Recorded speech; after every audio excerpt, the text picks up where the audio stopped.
Ngayon na binake ko na sweet potato. Ito yung aking hapunan. Ito yung aking hapunan, kain tayo. At saka palaman ko nitong cottage. Tingnan natin kung maubos. Mukbang with sweet potato. Walang pagkain. Kaya ito na lang kainin ko sa hapunan. Kung ano ang unang dapat ilatag ng Pangulo. Siyempre, mauna yung pagbaba ng bilihin kasi para yung sa taong bayan. Siya nga pala, bagong kapit Para na. lahat masaya. At saka bagong kulay. Naglalabasan na kasi yung mga puti mo. Nalilimit. Kailangan din Sunod magpa-highlight naman ako.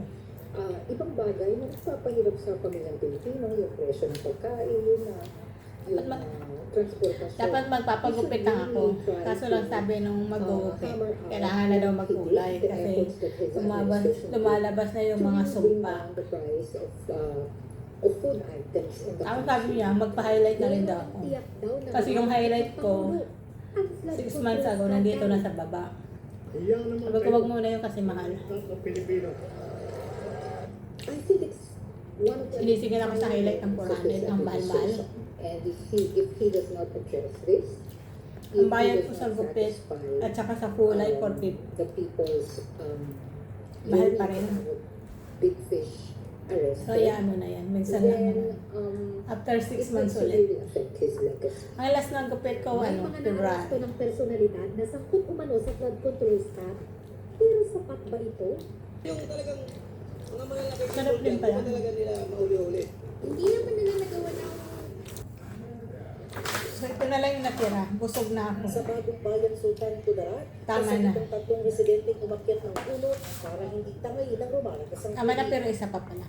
Kasi bukas, Sa gitna ng pag bukas ko to, hindi na masarap. So, dapat kainin ko na, pero hindi ko na pamilya kain. sa Dakbayong Sultan Kudarat ang inilikas ng militar. Halos 3,000 pamilya naman ang inilikas sa bayan ng Sultan sa Barongis. Sa isang Kaya na araw. natin Pero dito. hindi naman anya bago ang bundok at hindi rin bago ang ulan. In fairness sa Davao City, meron naman silang mitigating efforts at may mga rescue efforts naman sila. Kainin natin. Sa katotohanan, ang mga tao ay sa bubong. Gusto ko kumain ng mahalagang ginagampanan sweet ang mga potato. pamilya Mag-dessert sa naman na kalikasan. tayo nito. Maging maayos tayo sa kanila kasi parte lang ng community natin sila eh. Dragon Nakakatulong sila fruit. sa hindi pagdami ng mga daga dito. Paalala ng animal welfare advocates, bahagi ng mga solusyon sa responsableng Tawag ako. pag-aalaga ang spay at neuter program. Huwag ako nangyari ng pagkain. Ang ating export sa Amerika dahil dun sa 12.5%. Dahil hindi naman na 12.5% ang pagbaba o ang depreciation ng piso. Para kay Leico at sa grupo ng mga exporter, malaking dagok sa ating mga exporter ang US tariff.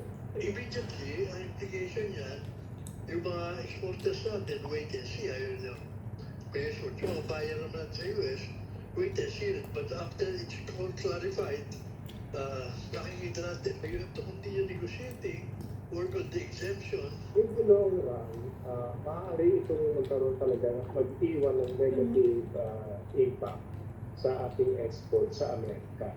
Dahil hindi naman nila tatanggapin na merong what we call this negotiations ever since from the very beginning when the tariff was first imposed. We're very confident that I think we're